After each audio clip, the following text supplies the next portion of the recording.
Hi there, I'm Denise Richardson, and this is Howdini.com. If you want to learn how to ace a job interview, stay tuned. We're about to talk about it with Maggie Mistel, who's a life purpose and career coach who can be heard regularly on Martha Stewart Living Radio on Sirius.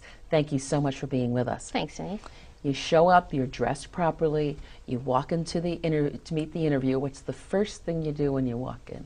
I love to smile. And obviously, I think you can tell by that, but I like to make the interviewer just as at ease as I'm trying to be, because really, this interview is a conversation that you're going to have with this other person who's a human being, and it can be a real icebreaker if you can just be relaxed and at least give yourself a break. Say, hi, how are you? And even try to talk about the weather or some type of other icebreaker that kind of gives everybody a chance to take a deep breath, because this is an evaluative conversation, and it can be nerve-wracking for both parties. So the interviewer says to that prospective employee, why do you want to leave your job?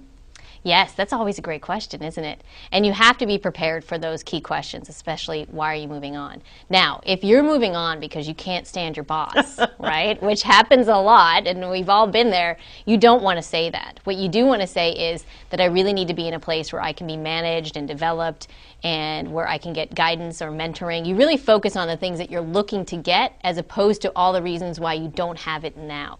You know, there are some people who walk into that interview and they walk in a little defensively and because they really need a job, and they hear the words, you're overqualified, and they're willing to take a job and do their best at it. How do you handle you're overqualified? You can say things like, well, I've really thought about that, and if I were in your shoes, I'd be asking the same question. And when I think about it, I can tell you for a fact, I'm looking to downshift.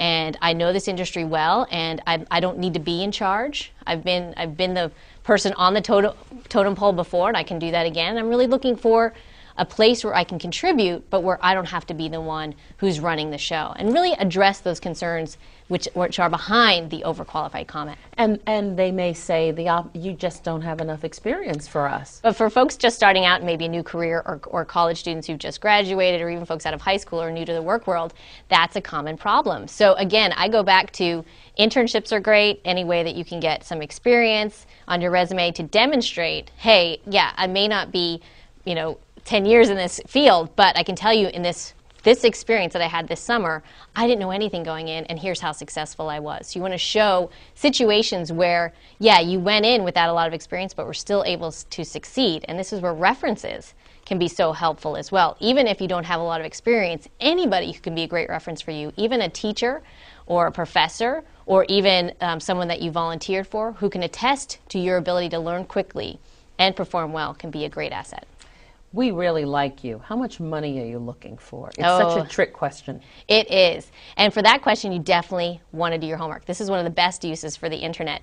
Salary.com, Indeed.com, Monster, Hot Jobs, a lot of them have salary calculators associated with them now. So you can look up the job title in your geographic area and get the range of salaries for that position and find where you would fit based on your level of experience. Briefly, if the interviewer hasn't brought up the word salary, should you?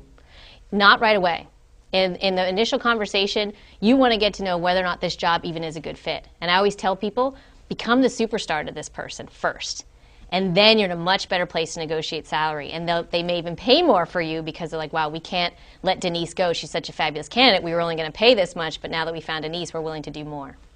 Healthcare, flex time, vacation time. These are issues you should bring up during a first interview, or do you wait for come back and meet Mr. Smith? Right.